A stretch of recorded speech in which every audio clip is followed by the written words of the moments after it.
Happy Sunday, everyone. It's Sunday, August 23rd in the year 2026. And I'm Reverend Dr. Keith Cox, and I want to welcome you to our Sunday celebration service.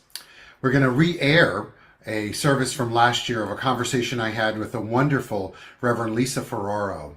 I remember this so well and have watched it this week to just reconnect with the energy of it and to reinforce for each one of us how important these conversations are.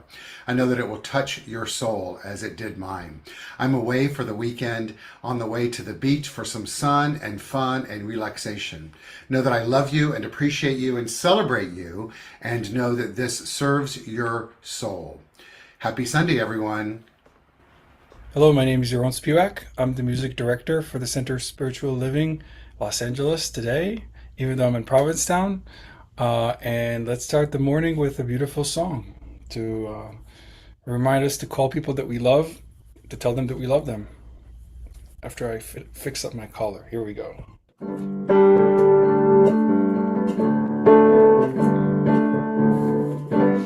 No New Year's Day to celebrate. No chocolate covered candy hearts to give away. No first of spring, no song to sing. In fact, it's just another ordinary day. No April rain, no fireworks bloom, no wedding Saturday within the month of June.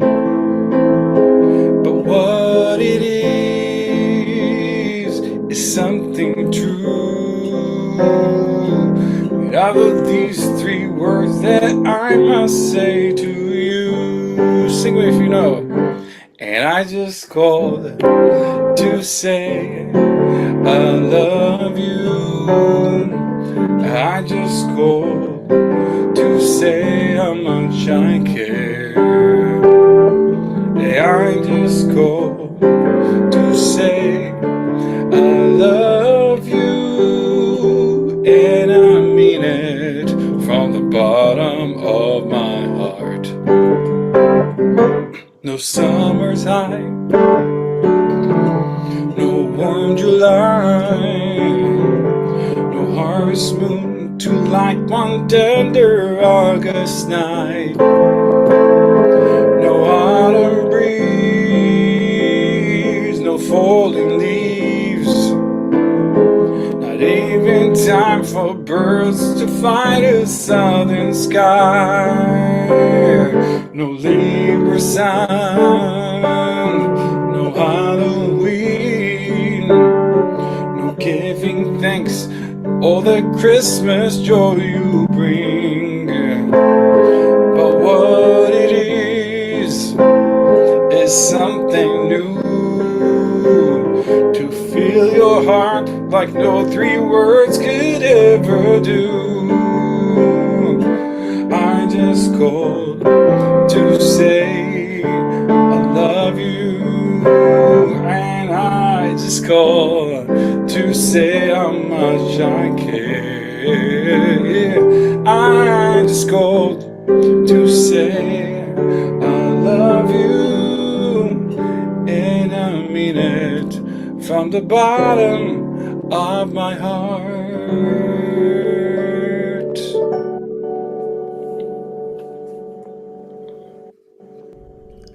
And I receive it from the bottom of my heart. I love it. Good. Thank you, Yaron. Thank you. It's Just so good to be here this morning. Oh, it's so good to see you and to have your backdrop of Provincetown, be able to relate to where you are and the Pilgrim Tower over your left shoulder and I'm the swimming as we water speak. you're swimming in the water that isn't moving. So, Yeah. I'm drowning. I'm kidding. a shark attack, yes. Exactly. But I'm so happy you're having a good summer in Provincetown, right? You said everybody's a little under the weather right now because you've all been working so hard, but I know that the town itself is just vibrant with energy. And so I'm Yes. so glad that you're there and you're doing well, and to have you here. So, and Thank that you. song, so beautiful and perfect to open because it is a great reminder for all of us to remember to call those that we love and to extend to those we love. And just recently, I watched a YouTube video that was talking about how to cherish the moment when you have it. And one of the ways to have the moment is to reach out and touch someone, so to speak. Yeah. So I'm glad you're here and we're sharing in this moment. Thank you. I'm calling to all of you to say that I love you, and I'll be back. All right, sounds good. Go dry yourself off. Okay. Hello, everyone. I'm Reverend Dr. Keith Cox, and welcome to the Center for Spiritual Living in our Sunday morning celebration service. It's an honor and a privilege to share this time-space continuum with you today, and I'm very excited for our on-air service. Whether you're joining us live through YouTube and or Zoom, or at a later date watching us through one of our many social media outlets, just want you to know that just as the song says, we're calling, if you will, metaphorically, in the metaphysical sense, to say, I love you.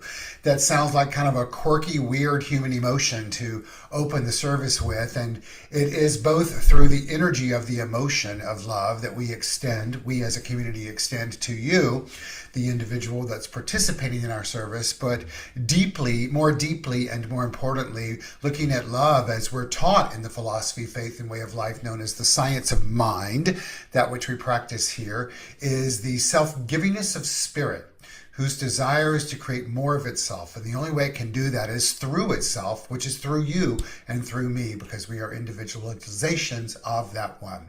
So I have a wonderful service planned for you today with great music, more with Jerome.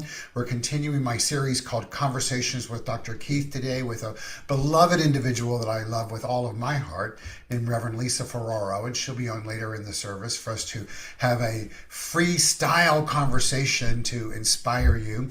And I affirm for everyone that's participating in our service today that you know at a deeper level than ever before that you are the wholeness and the completeness and the perfection of the divine energy itself, and that you are love just where you are, right here and right now. So we're going to go into the opening of the service by putting our opening slides on the screen.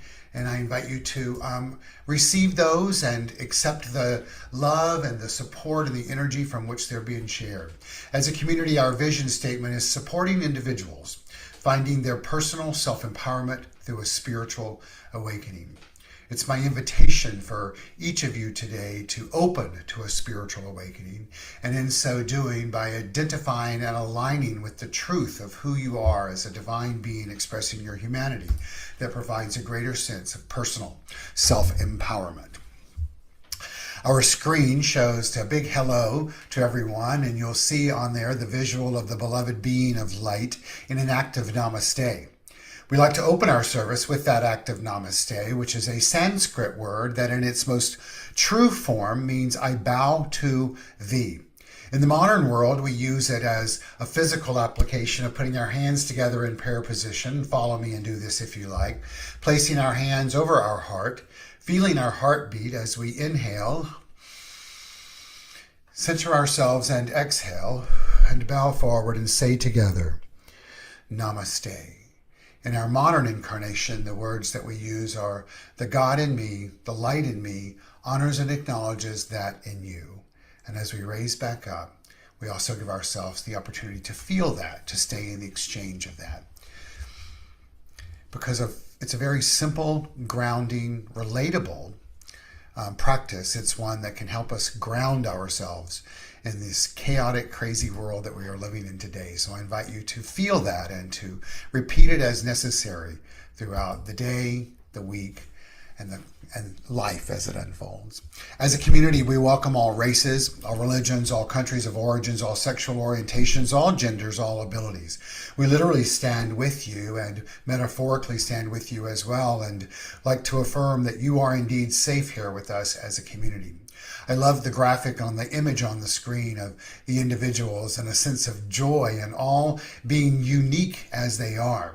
I say almost every Sunday when we're together, one of my favorite Ernest Holmes quotes is, Spirit has placed the stamp of individuality upon itself and called it you. What that means to me is we are uniquely different, and we're supposed to be that way in all of our expressions of life. And to honor that as the oneness of life expressing itself through all of us. In our philosophy, faith, and way of life, the practice of New Thought religions, we know that our words have power, whether we're singing them or stating them or reading them or meditating on them, just as we used with the word namaste. And so I invite you to use these words together with power and affirm them out to the universe. We welcome one and we welcome all. That's because we live in a universe that's governed by spiritual law, and that which we emanate and express comes back to us in form, because the philosophy, faith, way of life known as the science of mind teaches us that there's only one power in the universe. We call it God, also call it source. We call it the thing itself. You can call it Bertha or Martha or Tom. It matters not what we call it, but it matters greatly that we call it. And we call upon it more and more and more for the purpose of aligning our field of awareness, our consciousness, with that which it is. In our teaching, we teach that its qualities, with which we are imbued with, include but are not limited to peace and power and beauty and joy and light and life and love and wisdom. And the more that we purposefully and intentionally think in regards to those qualities and believe that they're within us and we express them, the more we will experience them. That's because we live in a universe that is indeed governed by spiritual law. And so the law responds to us by providing a corresponding experience to both the moment by moment way that we think and believe and act and react and interact with life itself, as well as to the developmental element of all of consciousness, which is pervasive in the universe. I know I've talked a lot already, but I invite us all to take that in and exhale as we hear again our individuals supporting and hear our vision statement of supporting individuals finding their personal self-empowerment through a spiritual awakening. And so let's just invite that awakening in. As we hear this music begin, the beautiful tinkling on the piano by Donna Michael. I called her by name because I know Lisa knows her and loves her too. And we move into our opening ritual, which is called Calling in the Light.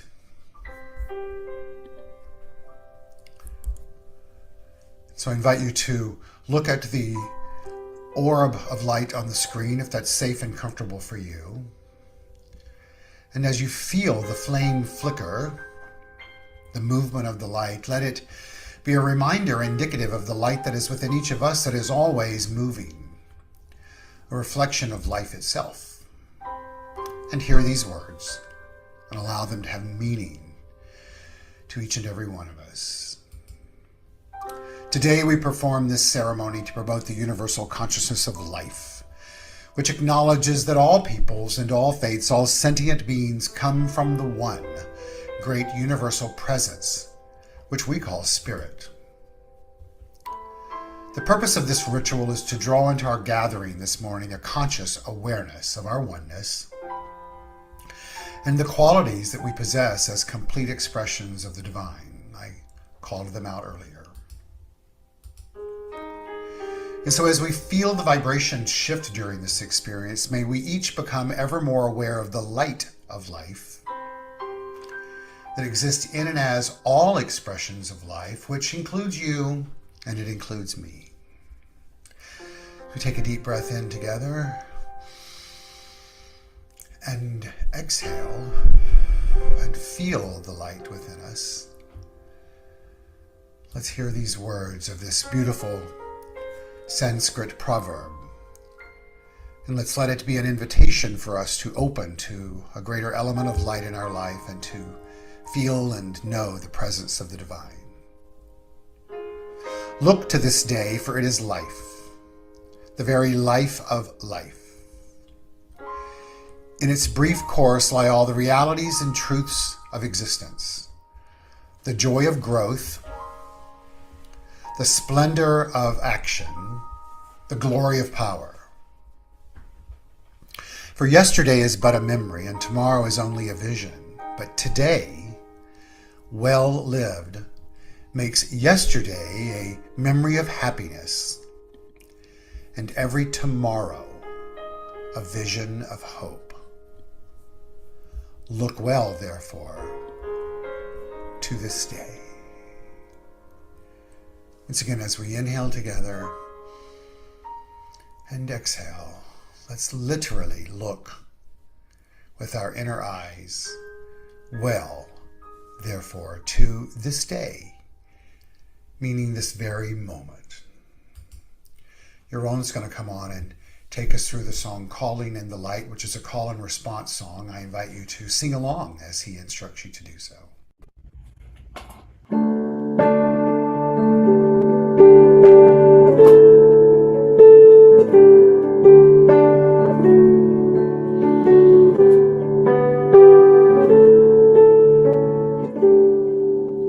Calling in the light, calling in the light, calling in the light of love, calling in the light, calling in the light, calling in the light of love. I am love, I am peace in my heart. I am free, I am spirit, I am soul. All together we are whole. And calling in the light, calling in the light, calling in the light of love. Calling in the light, calling in the light, calling in the light of love. Calling in the light of love. And so it is, and so it is, and so it is. And so it is. So fabulous. Thank So, you. Yaron, I love how you get excited about picking your songs for the Sunday because you give me options and you go through them and you provide a whole list. You're very organized. And so, share with us the next song you're going to. I love it, though. I love it. I love it. I do too. It's I like know it's kind of my everybody's. nature, too. So, what's the next song you're going to sing for us? I'm gonna do a little mashup that I did. It's a Bob Dylan song with a Green Day, and they both kind of talk about the same message. I don't want to reveal them just yet, but there was Okay. a great film about Bob Dylan last year that really inspired me to listen more to his music. I wasn't a fan of his voice, but once Uh huh. heard those songs, they got a whole new meaning. So I'm Yeah, well, excited. especially once you see that film, because the story of his life is just fascinating. If that's an accurate portrayal, which I'm assuming it is, Yeah, and also not just the story, but the it was a beautifully shot film and exciting and touching and and Timothy informative, Chalamet, it's really educational. easy on Yeah, the eyes. yeah. Oh, well, that for sure too. So, Yeah, all right, take it away. all right.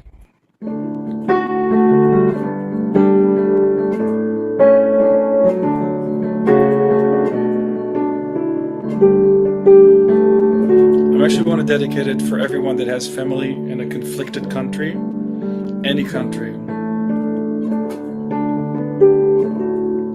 How many roads must a man walk down before you call him a man? And how many seas must a wife dove sail before she sleeps in the sand? How many times must that cannonballs fly before they're forever banned? The answer, my friend, is blowing in the wind. The answer is blowing in the wind.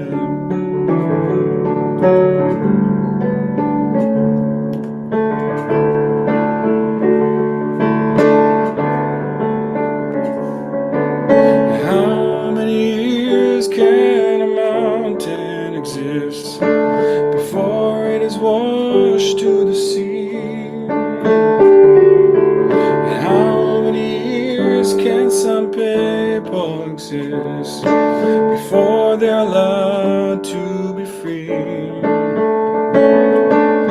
How many times can a man turn his head and pretend that he just doesn't see?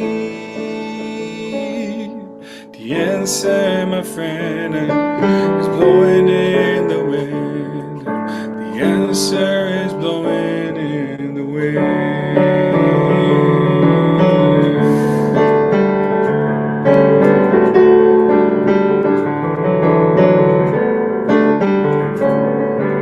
And how many more times must a man look up before he can see the sky?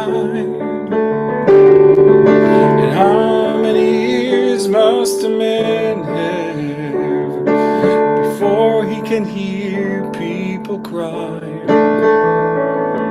And how many deaths will it take till he knows that too many people have died? The answer, my friend, is blowing in the wind.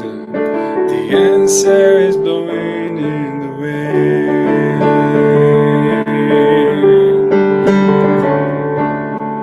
Another turning point, a fork stuck in the road. Time grabs you by the wrist, directs you where to go. So make the best of this test and don't ask why. It's not a question, just a lesson learned in time. It's something unpredictable, but in the end it's right. I hope you had the time of your life. It's something unpredictable, but in the end it's right. I hope you had the time of your life.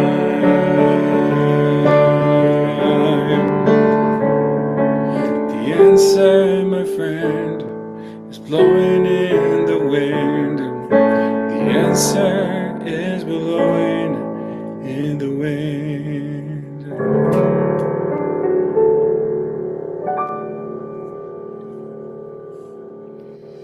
How lovely. I love that mashup. It's very thought-provoking.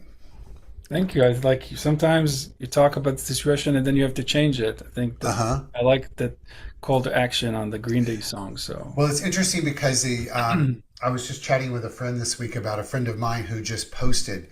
He does a New Thought Evolutionary blog. He's been my guest for Conversations, Dr. Jim Lockhart, and he was talking about in the teachings that we are in how important it is to do affirmative prayer. But the next piece of that is called treat and move your feet. And what he talks about is how we gotta remember that the movement piece is equally as important. The moving towards your good, being open to it, being in the movement of life itself. So all of that.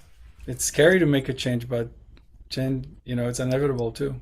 Well, change is always happening. The key is we get to decide whether we want to tune into it in a way that's reflective of our divinity or not. Yep. Well, thank you. Look forward to later, and I'm looking forward to you taking in this lovely conversation I'm going to have with my beloved girlfriend here. So in just a minute. So, Perfect. all right, see you in a bit. So Simple. I'm so excited, everyone, to share this time with Reverend Lisa Ferraro, who's going to come on in just a moment, who is, we've known each other for many years. She lives in Columbus, Ohio at present.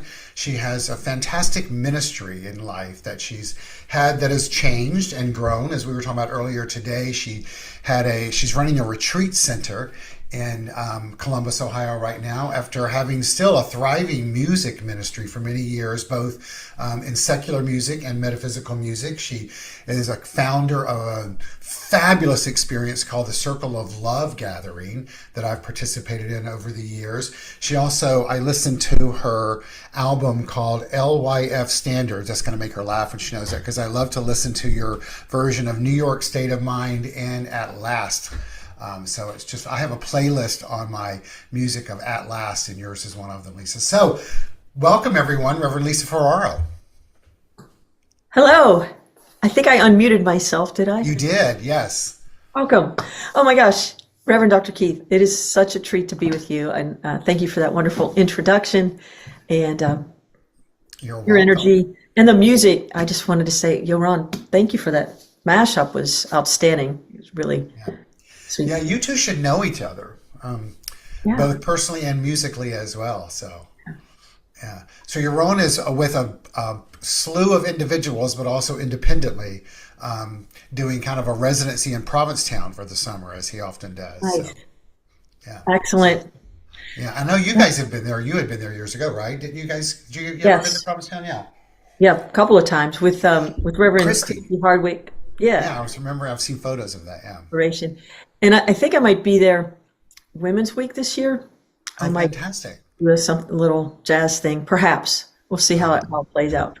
I love it. Well, Yeah. I'm so glad you're here and we get to kind of play Dude. today. Yes. So, I'm going to throw a quote at you. It's just the one on top Okay. here and see how what it I like the stirs way up you in you. roll like this. Yeah, we were I saying it's love it, fun. baby. It's the way to do it. It's an Albert Einstein quote, and it says, I Oh, think 99 times and find nothing. I stop thinking, it's going to be appropriate to your own backdrop. I stop thinking, swim in silence, and the truth comes to me. beautiful. You know, I gave a talk a couple of weeks ago at the Center for Spiritual Living, celebrating the 80th anniversary of Oakland CSL. Oh, fantastic. Yeah. And I was saying something that reminds me of this quote. It's reminding me of that. And it was the recognition of when we swim in the silence. It was actually a Hildegard von Bingen quote. Hmm. You swim in the silence, but as soon as you speak a word, we start to the framework of it, because like you just said, you have to speak, treat, and move your feet. Like speak Hmm. your word. As soon as we choose something from the silence and put a frame around it, like the framework of the energetic, the vibratory rate of the words we speak, that manifestation has to start. It's impossible that it doesn't. But it's in the silence where all the possibilities are. And so I was saying, when you and I were talking about this in our pre-roll, when we were just chit-chatting, in our smaller mind, that's where all of the ways we might want to do it the way we've done it before. Like, with Erika's passing, as you were talking about, there's no way I could go back and do it the way I'd done it before. So I had to swim in the ocean of Hmm. silence, of nothing, of everything, and start to say, okay, whatever was coming to me from the infinite source of intelligence, being super open to possibilities where I saw things before. I wanted to see nothing. I wanted to hear nothing. I wanted to experience nothing, and allow my soul to call forth something different. Hmm. And of course, we take that experience from what we had, but I try not to recreate it from the small mind, even singing. I think that's why I like to sing jazz to life standards. I don't want to do it the same way every single time, or that loses Yeah. that presence. Well, I think the key to that, I'll speak for myself, is that it's having cultivated and continuing to cultivate a deeper and deeper faith. And it's from the faith where then there's trust to be both in the silence and the noise simultaneously, right? Right. And then it's from there to be able to hold perspective on the past, right? And to sit in the silence and be open to the manifestations happening all at the same time, although none of them are really measured by time, right?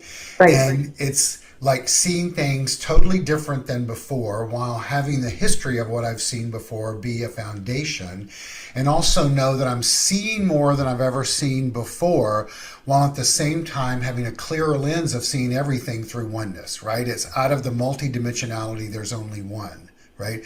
And it's through the one I open more to the multidimensionality. So like all that exists, and it's from there, it requires going more into the silence and more into the silence and more into the silence, right? Yeah. So like when you say multidimensional, I like to say it's like dimensional vibrational Yeah. reality. So it's the same thing, but that vibratory rate, how we, I was thinking about freedom. We were talking about freedom And the words freedom and liberation aren't the same thing. No, they're not. To use, and you use the word trust, it's kind of like the more trust there is, the more freedom we have. And the more freedom we have, what do we do with the freedom? What do we choose to do with the freedom we have? Do we help to, our souls are always free, but sometimes they need to be liberated from these smaller mind thoughts, like you were saying. Like Albert Einstein said, 99% of, forget that. But how much time do we spend with the freedom we have in the silence to liberate our soul consciousness to come through us and show up as who we are with the things we're doing? And I think about the freedom we have and the trust. It's kind of like a child whose parents give them the trust to have that freedom. Like, yeah, you can take your bicycle around the corner and go get a soda or something and come back. And the child does it skillfully. And then the more freedom we have, the more trust, the more freedom, the more trust. But then what do we do with the freedom we have when no one else is looking but the infinite, right? It's so fascinating you say that. I shared with you earlier, I was at a family dinner last night, and the youngest of the children is now 15 going on 82, really 15 going on 38, and had gotten ready to go out, and her friend were going to a party, and as she was walking out, her mom looked at me and she's like, "You don't think I should let her go, do you?" And I said, "I don't know that I should be having this, like, I don't know that's not my comfort, like, it's not my decision to make, right?" Right. And she goes, "She's just so rebellious." And I said to her, "I think you are too, and so was I. And that is good, as long as it's held in check, right? But you've given her freedom all these years. She's free right now, whether you want her to be free or not. Yeah. She's got that freedom. So I say, let's just all affirm that what unfolds is all divine for her, right? Like, sure. That's all we can do right now is like surround her in love and light, right? Do I personally have concerns about some of the decisions she's making? Absolutely, right? But that's, you've given her that freedom. Like, now at 9:03 p.m. Saturday night is not the night to shut that down. Like, you should have thought about that 6 hours ago, right? Or 6 days ago, or 6 years ago. But be that as it may, yeah. It's that art of remembrance. Like, remember who you are. I remember some friends going off to college, and there's always somebody that says, "Don't forget who you are." Right. You must know who you are first, so that when you're under the influence of other people's ideas and thoughts and unregulated, whatever you want to call it, you'll still be the one that'll set the parameters for yourself. Like, I am free to do it or not, and I know that's not good for me. I don't recall anyone ever reminding me to remember who I was, but I do remember at one point flashing back to this young girl last night leaving, and not that it was a Saturday night that I was leaving, but I was kind of leaving to go live my life. From my parents' house, and my mother set me down on the back porch and asked me to, and I did. I sat with her, and she said, "Will you just listen to me for a second?" And I said, "Yeah." And she goes, "I need you to promise me you're going to do something." And I'm like, "What?" And my mother didn't do that very often. Right. And she goes, "I need you to promise me that as you're going through your life," and I'm kind of paraphrasing this, but if you encounter people that have been through what you're about to go through, will you just slow down enough to listen to them? Isn't that brilliant? Marvelous advice. Brilliant. Wow. And there were so many times in my life where I heeded her invitation and her instructions. Because you're wise. And I'm convinced on some levels that saved my life at times. Yeah, word to the wise. Good for you. Yeah. Wise counsel. Yeah. Well, You got another one? well, I do, and I feel like we gotta let it. So it says, when we lose some. This is a quote that we use this week in our New Thought text. When we lose someone we love, we must learn not to live without them, but to live with the love they left behind. Two things come to mind when you say that. One is like, what if freedom is actually knowing that love never dies?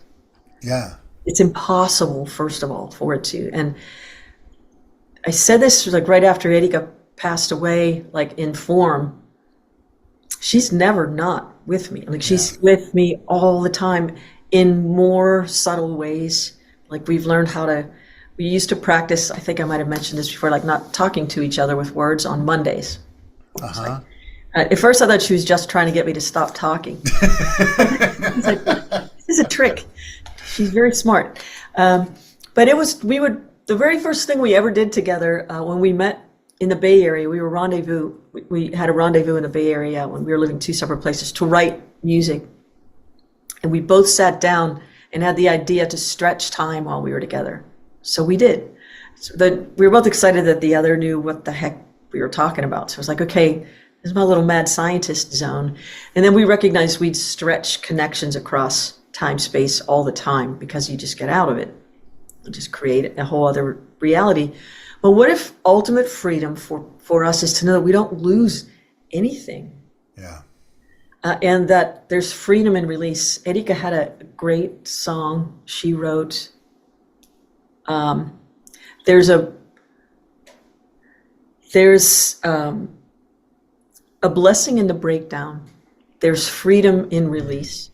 When we finally quit the struggle and there discover peace, I leave the old ideas behind me so I can break the spell, like a chick who feels it's dying while cracking through its shell. Oh. It's like, oh, we've got to be able to release and forget what came before. And that's the ultimate, right? Like, think what this quote is like. True love never dies, it shifts. It calls for us to, again, like raise the vibration. When I'm at a certain pitch, if I lose connection, it's my fault. Mm-hmm. I mean, it's something I'm doing, not anything she's doing. Right. So it's kind of, it doesn't really happen. Maybe it happened twice, but I feel like, because of the grief process, but the body needs what it needs, and we just need a transition, Yeah, and for our viewers and listeners that are tuning in, Lisa's referencing her partner, her wife, right? Yeah. Many years, Etika Luckett, who passed away several years ago after an illness. And Erika, I think everybody. Yeah, Thank you. And that you guys had a musical team together for many years Yeah. as well, so you can find their music online. And so that you're speaking of that grief and that loss. This quote stirs up in me not necessarily someone who has passed on, but relationships that have passed, and whether they're situational or whether it's individuals, and the having a perspective of having angst around what that was like and going through the grieving process and feeling hurt and we'll just go with hurt, right? And how, as much as that was necessary to go through all of that, there comes a time also to let go of the hurt and just hang on to the love, right? Yeah. And realize that it's from the remembrance of the love, then the love can be propagated. Because if I hang on to the hurt's going to be propagated, right?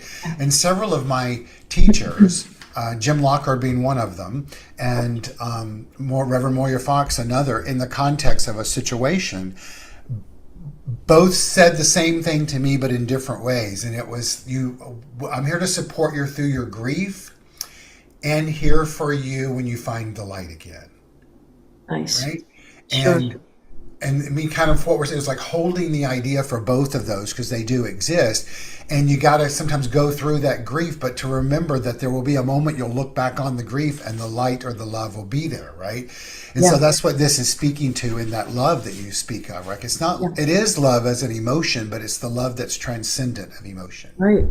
And you make some great points there, and taking it like with something that is still incarnate.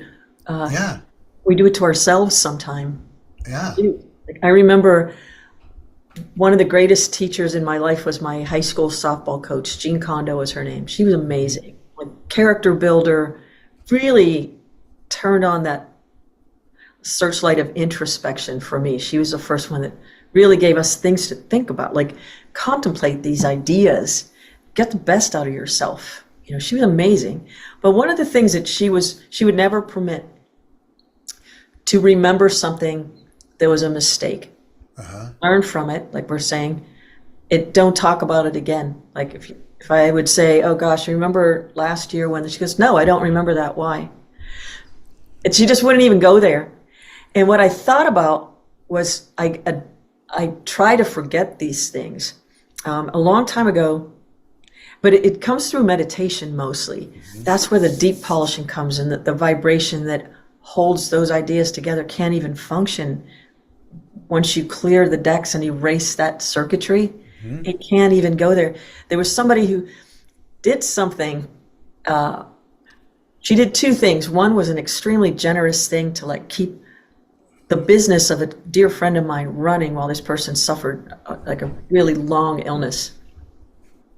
Then she did something total opposite that was like really intense and negative, and most people thought we would never speak again.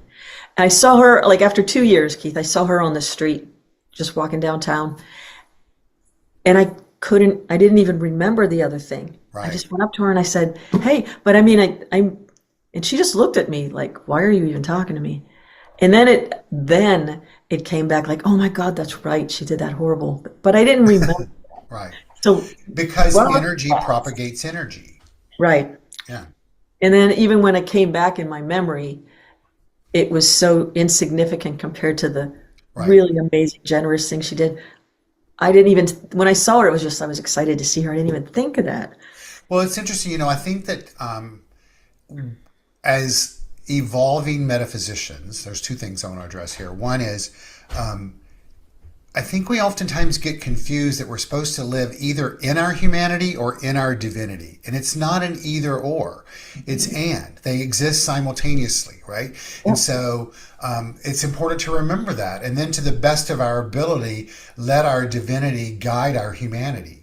Right? And when our humanity gets out of sync with our divinity, then use our human nature, which is that of being contemplative, to choose to make a decision to reframe, realign with that which is our divinity. The other piece, I use the David Hawkins map of consciousness so frequently with frequency for that purpose. It gives us a visual of where do we want to tune our energy. Right? Because it really shows you from 20 to 1,000 how that evolves and how you move from constrictive and destructive energy into energy that's creative and expansive. And it's not just theoretical. This is a result of applying these principles with thousands of people.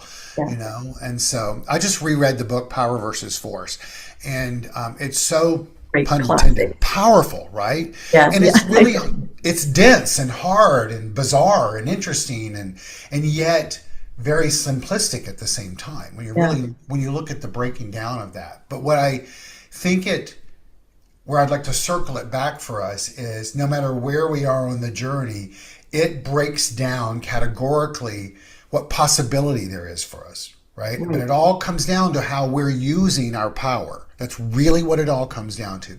And that's not how we're using it being ego-driven. It's how we're using it letting that which is the silence within us guide us, right? Yeah. That's the ultimate use of power, isn't it? Surrender. Yeah. Oh, it is. Yeah. I've said this for years, like I'm writing a chapter in a book. It's like the best use of our minds is to get out of our minds and use the higher one more often. Just tap in, and it's a co-creative process. It's not like you're just surrender and God's going to do, like you're saying, that's not what I'm talking about. Well, that's one piece. There's one piece. Yeah. And the both and thing you were talking about, just to bring it around to 13th century mystic poet Rumi, we all do, that the whirling dervish, the word dervish is actually a Turkish word which means threshold. I didn't know that. Body, yeah. So our bodies are the threshold between worlds. And when they do their whirling dervish dance, one hand is turned upward and the other one is turned downward to channel through the threshold. We hold both all the time. We're bringing it through. We're it. I saw Twirling Dervishes, a group of them with David Leonard in Melbourne, Australia at the Parliament of World of Legends. We witnessed it, Yeah. We saw them in Turkey. It's a whole long story. We'll have to, but I saw them the first time they brought the Whirling Dervishes out of Turkey. They performed at Zellerbach in Berkeley, and I lived in Pittsburgh at the time. But I was visiting a friend. It was 1993, I think. I was visiting a friend who lived in San Francisco. Well, it was her birthday, and a whole bunch of people were taking the BART over to the dervishes, and they thought they were going to whirl themselves into some kind of a frenzy. But I was mesmerized. Were you? It is mesmerizing, Gosh. yes. Wow. Yeah. And it fast forward all these years Well, later. it's so incredibly Kabir was the guy that was meditative. there. Yeah, it's all it is. Yeah, Kabir was the one that we did all the Rumi stuff with. Your He was there. Rumi album is just incredible. You Thank and you. Etika. Yeah, I listen to it a lot. So for those of you watching and listening, you can access that through where, Lisa? How can you get it if you want? You can get it. Actually, lisanitika.com is still there. It's On the Yeah. Way of Love. Ruby sings Rumi. It's just so beautiful. It's mesmerizing. Okay, That was the next quote. okay. Yeah, what do we This one, got? for some reason, tells me I need to say this. Okay. It's by Jennifer Wright. And it says, people talk about caterpillars becoming butterflies as though they just go into a cocoon, slap on wings, and are good to go. Caterpillars have to dissolve into a disgusting pile of goo to become butterflies. So if you're a mess wrapped up in blankets right now, keep going. I love that. You know, the very first part of that process in the chrysalis is they lose their heads first. Yeah. Oh, Very first. how ironic, right? Yeah, and that's why the rest of it can happen because they don't think they're in. They just their heads are the first to go. So how conceptually parallel to what we were just talking about. When we use the words losing our head, it implies that we've lost our mind, basically, Yeah. right? And if you think about the twirling dervishes, you think they have to lose their mind so that they can do what they're doing, right? Because they're spinning, right? And they're spinning in groups oftentimes, right? And so you would think they have to lose your mind to do that. And yet at the same time, actually what they're turning to is mind, uppercase M.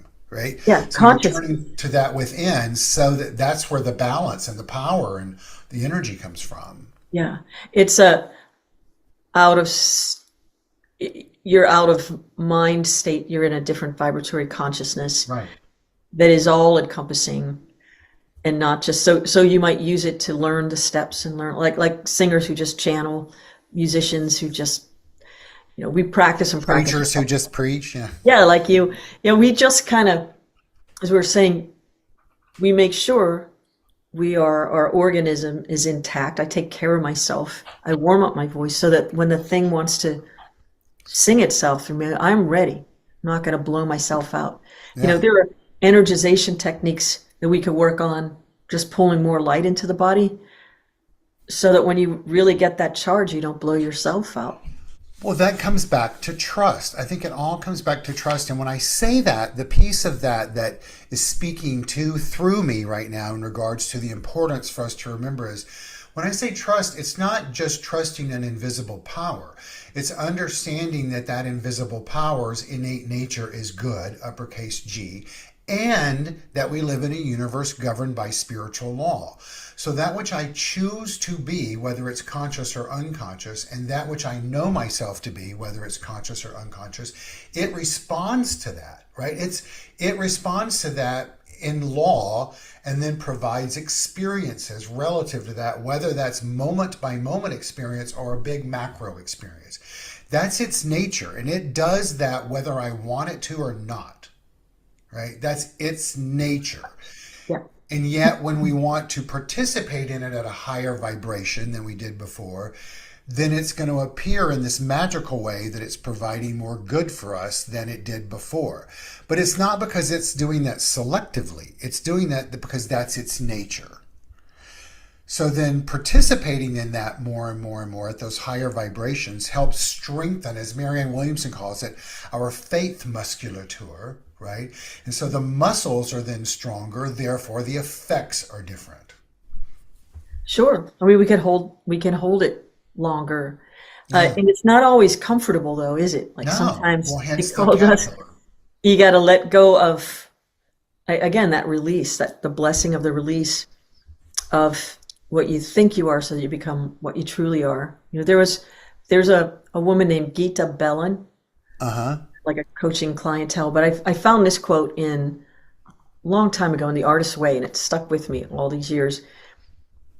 And it was something like, there's what is it? No risk in staying like in bondage. There's risk in freedom is what it is. There is risk in freedom, but the only risk in bondage is that of breaking free. And I think sometimes, like in my coaching practice too, there you can see right when somebody's on the precipice of really wanting to be free and allowing themselves the freedom to trust themselves to do, like I've established myself, I trust myself that I'm not going to lose myself Right. in a situation. I can trust my own intuition. And now I'm free to experiment with the world.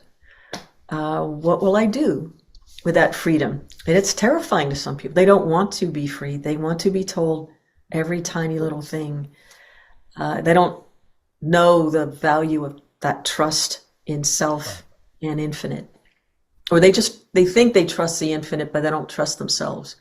But I think one of the things that needs repeating in our practice is that one of the great gifts that we've been given in this philosophy, faith, and way of life is that if you can't know something for yourself, you can align yourself with someone that can know it for you until you can know it for yourself. Sure.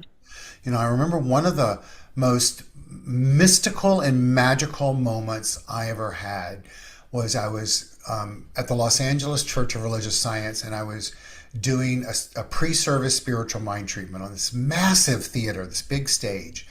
And it was probably the first time I had opened up and the light had moved through me and I could feel it and I could see it in this dark theater. And it was transformative, like just unbelievably energetically, physically transformative. And I got through it. And as I came off the stage, David Walker, who was my minister at the time, came to the back and we met each other in the darkness there, behind the curtains.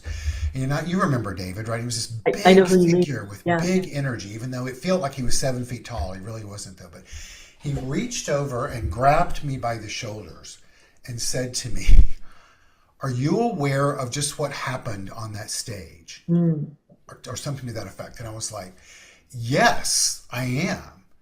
And he goes, "Do you know what it means?" And I said, "No, I don't." And he goes, "Take a deep breath." And I did. He goes, "Now do you know what it means?" And I said, "I think I do." And he said, "Well, I know what it means. And I'm going to hold on to that till you know for sure." Nice. And let go of me. A block of time passed. And one day I walked up to him and I said, "I think I know what it means." And he goes, "What does it mean?" And I said, "I think I have to say yes to ministry." And he goes, "That's exactly what it means." Wow. Wow. Wow. Big. Right? And so I share that because for all of us, it's important for us to remember that that is exactly what you're talking about. It's that opening up to that light, opening up to that trust, opening up to that. And if you can't know it for yourself, be open to others knowing it for you and be willing to reach out to people that can support you in that until you can know it for yourself. That's not about an ego journey. It's about a transformational journey, right? Yeah. It's about the spiritual awakening. And then the person, that's why I love our vision statement of supporting individuals finding personal self-empowerment through a spiritual awakening, which by the way came to me in that same kind of way, right? But it's the balance of both, right? It's being open to that journey because it's always a journey. Yeah, the journey, your sadhana, your walk, the path is not the goal, part of the goal, but if you do your spiritual practices in a rote manner, just to do them, but you're not really focused on, like, those practices aren't the goal. The goal is this realization, self-realization, this opening, and to bring it through. It's not even bringing it through. It just becomes the natural way of life, Well, it's about tuning into it. As you were saying earlier, when you said about it's not really bringing it through, it's about tuning into it because it's already there. Yeah, and it can flip frequencies on us. Sometimes it needs for us to do something. And that's where the trust comes in. Like you'll find yourself, maybe I have in a circumstance that, like, well, how did this happen? And then there's a big, long circle of stuff that happens. and that all needed to happen. Like Yeah. you might be the catalyst for change in ways we'd never thought of. It's a big long story for another time, but I, Tell your story. oh my gosh, no, it's just like for the book. But Okay. something something happened. So I've been singing since I was 17 years old. So for 17 years in a row, I had a New Year's Eve performance. So now I'm in my 30s. And this particular year, we didn't get booked anywhere because none of us really wanted to. We're just like, I just want to. So I was an event planner too. So I started this, I helped plan an event. Can't believe I'm telling you all these stories today. It's just like, I like telling stories. But the long and short of it was. It's not Monday. You don't have to communicate without words. Okay, yeah. It's only Sunday. It's only Sunday. It's Monday somewhere, but we're not there. Yeah. Yeah. Well, I was used to do a particular thing. There was a guy who had a habit of going to dances and not letting women get on the dance floor. This was it. No, he would turn his back and you would try to go left and right, and he just wouldn't let you.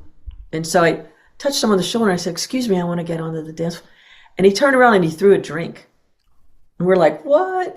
So I was offended by that. And I was like, what is this even about? Long story, very short. I decided I'm pressing charges against this guy. Good. Because who the heck does he think he is? And like, Yeah. I didn't even do anything to this guy. So long story. Messing with me, getting my groove on. Yeah. Yeah. I mean, my only night, this is a New Year's Eve, the only New Year's Eve off I have in 17 years. And I'm not having it. But it all felt really horrible, like dark. And I was talking to all these different people about it. And some people were like, I can't believe you're going to press charges.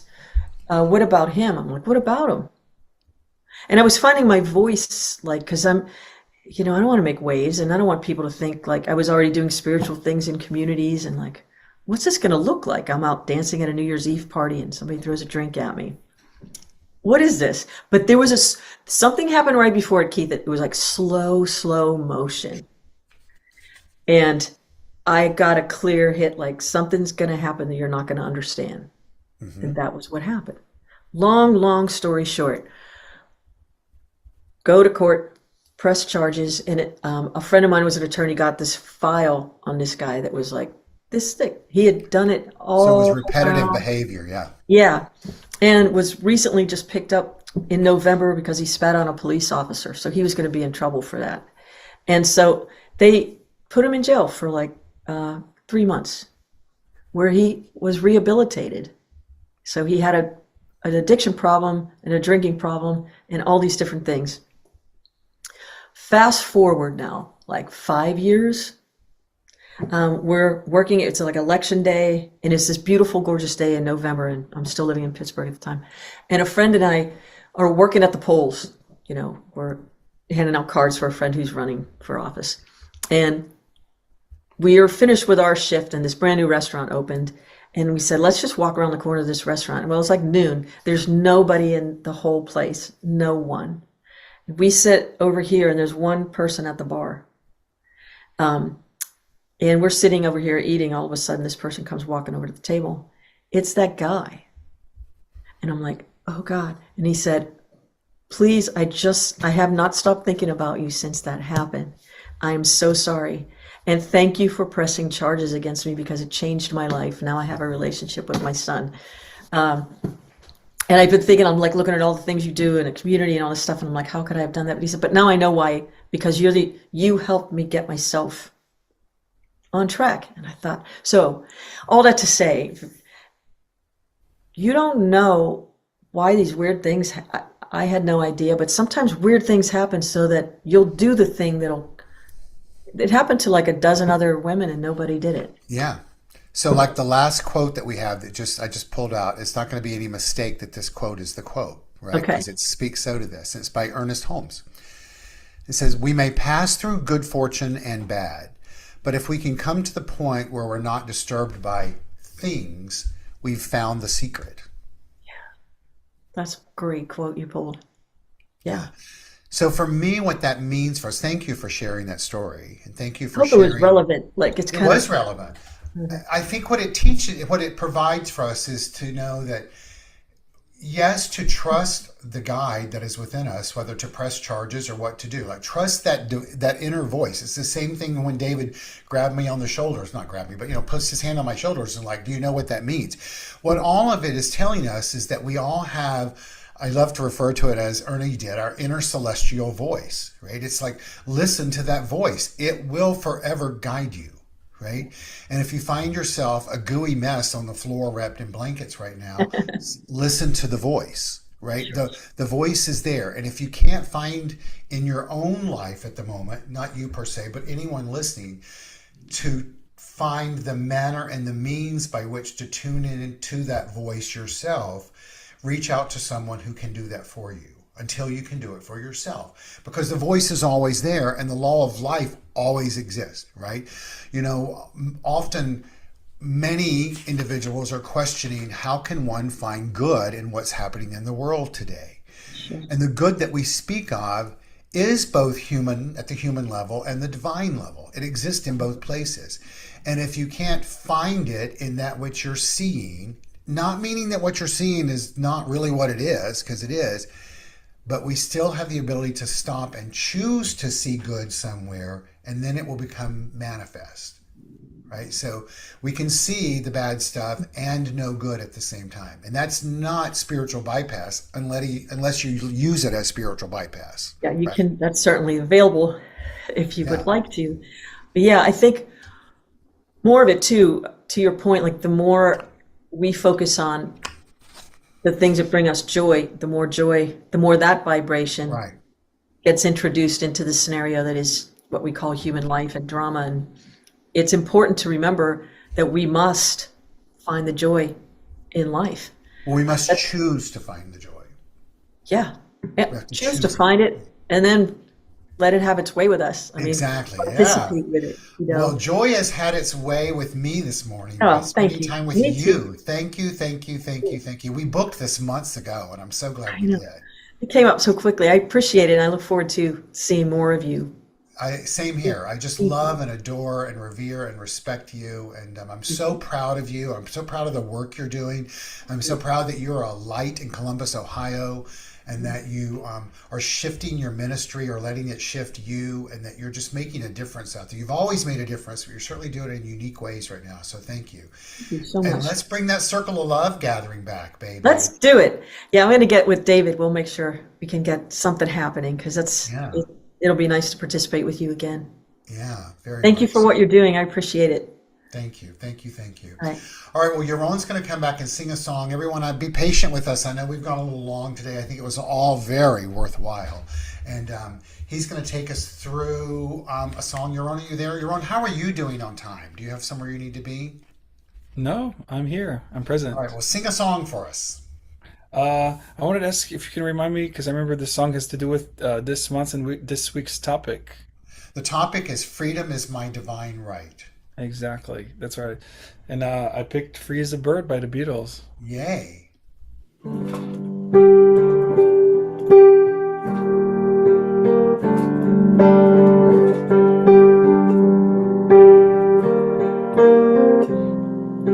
Free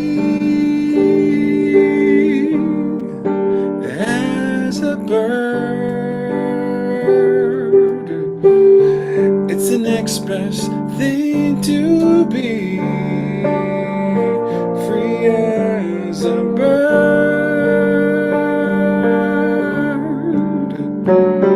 Ooh. Home and dry, like a homing bird I fly, as the bird on wings.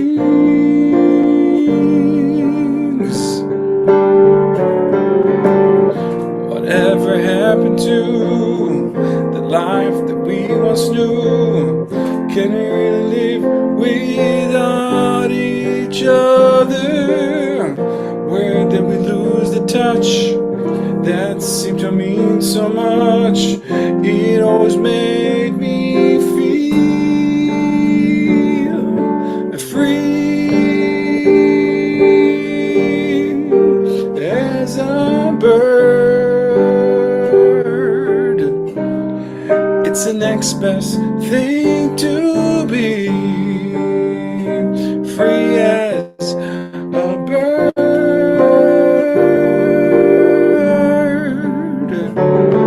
Ooh, home and dry,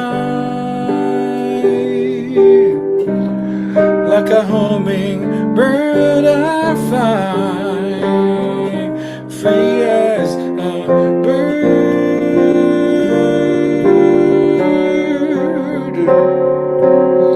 What happened ever to the life that we once knew? Can we really live without each other?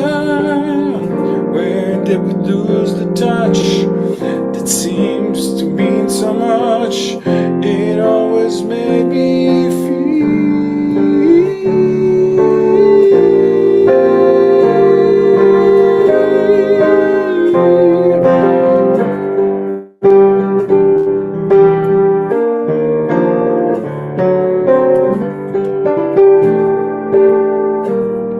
It's the next best thing to do,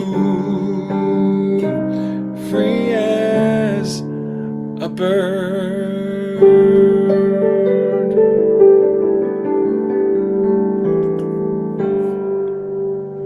Oh, that's a fantastic song and a fantastic version of it.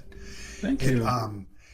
it's I was thinking as you were singing it, a bird flying over the Bay of Provincetown there, right? And just we all can have a vision of that, and kept thinking of Maya Angelou saying the caged bird sings, right? But then it becomes free. There's several songs that like really like the free, it's like that long note really makes you feel the freedom of that bird. Like there's several Yeah, like songs that yeah. really connect really well with the word. That's one of them. I love singing that song. It's interesting. There are two things that have come up in the last 15 minutes that has been a repeat in my life of lately, which I know is a sign to tune in. One is when Lisa spoke of the artist way. This is the third time that's come up this week, so I need to pay attention to that because it's a spiritual practice. I don't know if you're familiar with it, called the artist way. It's about writing and journaling and stuff. And then the other is birds. Birds. People keep talking about birds and hummingbirds and yep. Well, Yaron, thank you for today. I'm so glad you were here, and I'm glad we got it right in your schedule of your calendar of rehearsal time. Of course, you guys are always, And you're going to be here next week as well, right? We've got you 2 weeks in yeah. a row. So exciting. Wonderful. Well, thank you. I Thank you. might We'll have you even come back get in Ben just a to join. moment. Or if you want, you can stay on to do Let There Be Peace on Earth. Just stay Of on. You can course. keep your. I want to remind you all that you can support our community through our website, csl-la.org. Please avail yourself of that, or our app in the App Store, Center for Spiritual Living, as well as we have a midweek morning meditation this upcoming Wednesday morning, as it is every Wednesday morning at 8:30. You can avail yourself of that through Zoom. Know that following that, it's published live on Facebook, or not live, but on Facebook and through an email. And also we have our new thought text for the day that go out each morning at 7:30. And just to remind you that as a community, we're here to support you just as you are, as you find your personal self-empowerment and inviting your spiritual awakenings. You are in the right place at the right time, expressing the rightness that is you. Let's all remember that.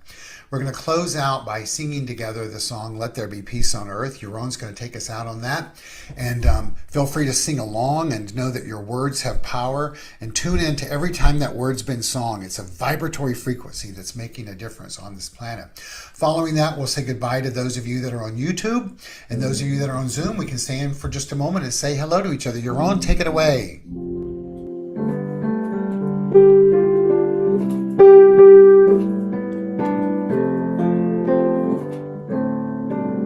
Let there be peace on earth, and let it begin with me. Let there be peace on earth, the peace that was meant to be. With God as creator, united all are we. Let us walk with each other in perfect harmony.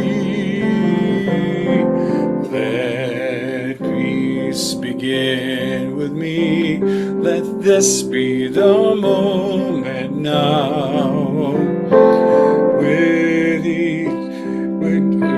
each step I take, let this be my soul and vow to take each moment and live each moment with peace eternally. Let there be peace on earth, and let it begin with